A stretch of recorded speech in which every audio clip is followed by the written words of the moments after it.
speak on the bill.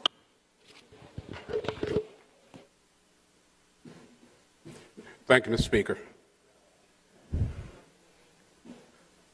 I sat and I listened all day long with great interest and empathy for what was said.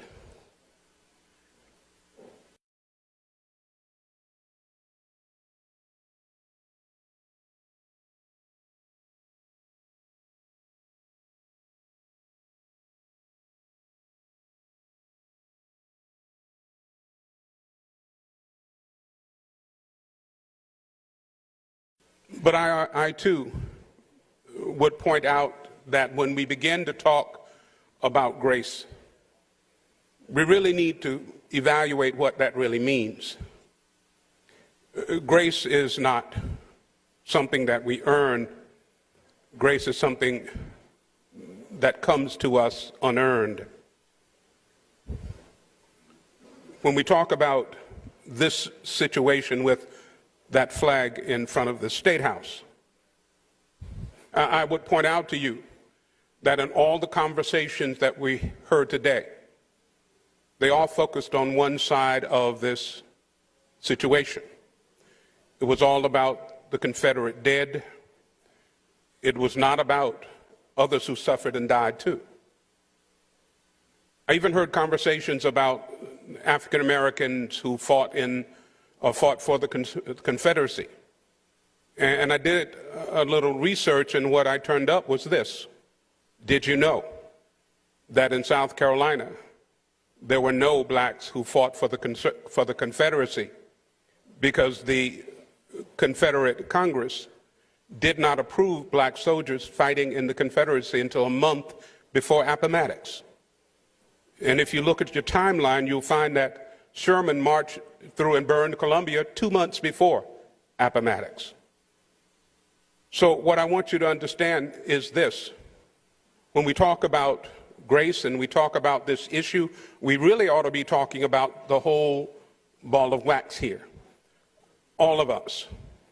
I find it interesting that no one brought up the fact that there were 1 million plus Africans here who were suffering under the weight of enslavement. And it wasn't really mentioned, and no one talked about what they were going through. And they went through it for almost 400 years.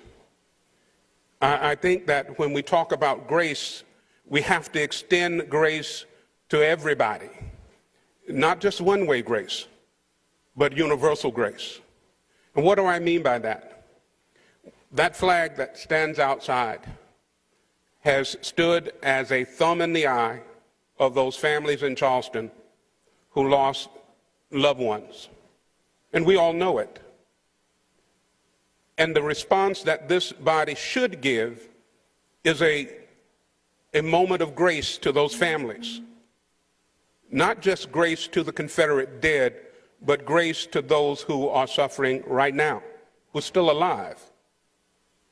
The grace that this body can extend to those families is to remove that flag, to remove that flagpole, to not delay this process, to do it as expeditiously as we possibly can, to make sure that that family, those families understand that this body understands what's happened, that we grieve with them and we extend to them grace.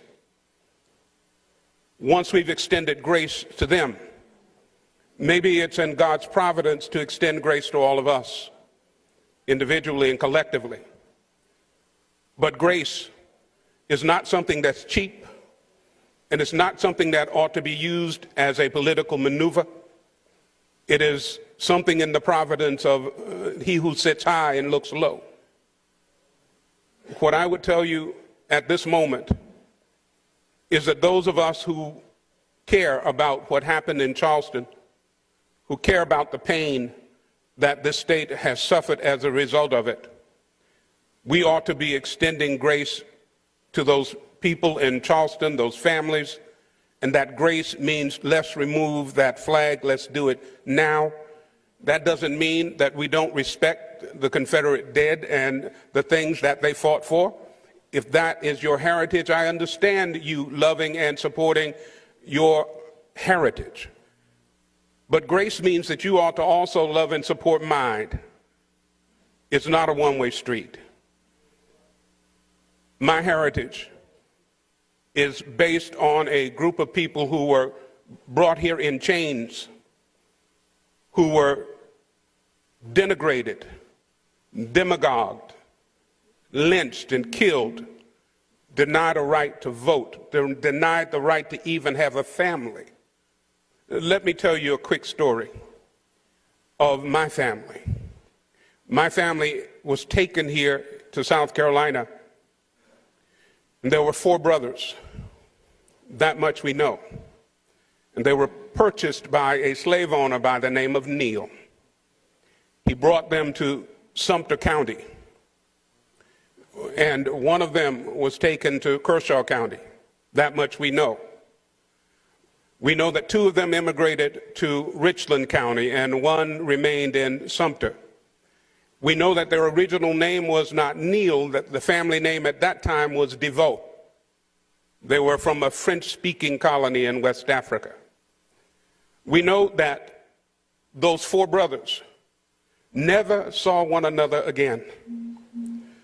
We know that their children that were born on the plantations in Sumter and Lower Richland and Kershaw County, they were never able to have their children because their children were sold away from them.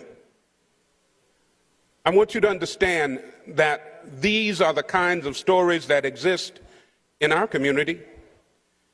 They're stories of pain and suffering that I ask you to consider as you ask me to consider grace on this issue. When that flag stands out front, the entire African American community feels a pain. And that pain is intensified when things happen like Charleston, when groups like the Ku Klux Klan and the Conservative Citizens Council and other groups use that flag as a banner and use it as an excuse to hate and to kill and to burn and to bomb. We talk about grace. Let's give grace where grace needs to be, not just one way, but for all of us. I know I need grace, and I think you do too. In fact, all of South Carolina needs grace because at this moment, we've got some hard decisions to make, and the whole world is watching us. The whole world is asking, is South Carolina really going to change?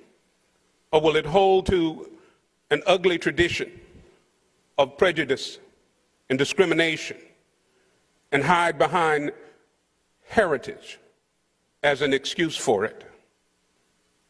You need to understand that if South Carolina really wants to extend grace to those who are hurting in this state over what happened in Charleston, now is the time to do it. This is the hour. This is where each and one of us ought to be searching our souls about what we need to do. On this amendment does one thing in my view. It delays the removal of the Confederate flag. That's what it simply does. And if it is a strategy to do that, then shame on us. I spoke with several members here who I know who are proud of their heritage, and I've said to them, I'm in support of you in honoring your heritage. I think all of our heritages should be recognized. I may not be able to celebrate your heritage with you, but I can recognize your right to celebrate it for yourself. And you ought to be able to do the same with me. All of us are part of a tapestry. Our histories, our lives are all part of a seamless tapestry. And that tapestry involves some things that are very good and some things that are very bad, but we need to recognize that fact, that we're all part of the same tapestry.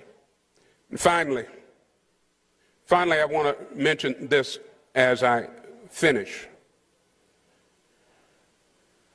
This body has the potential to set a course for South Carolina into the future. We have the ability to set a new image for South Carolina in the world. And my hope tonight is that we will do so by mutually respecting one another, by mutually respecting one another's heritage and one another's history. Now, I want to end by simply saying this. Someone got up here and said, well, you want to move every Confederate monument. I'm telling you that's not even on the table. Nobody's talking about it. I don't know where that's coming from. What I am in support of is telling the whole truth. And if truth be known, I think it would help South Carolina to tell the truth about our history. And that's what we need to do, not hide it, not erase it, not water it down, but tell the truth about what this state has gone through, about what its people have gone through, about what significant figures in this state have done, and let the truth educate us so that we don't make the same mistakes that we made in the past today and tomorrow. Mr. Neal, that's your first 10 minutes, sir. You'd request your second. I thank you for your attention.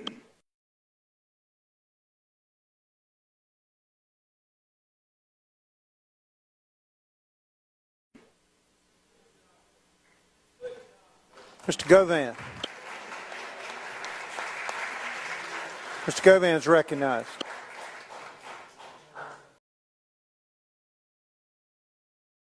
Speak on the bill.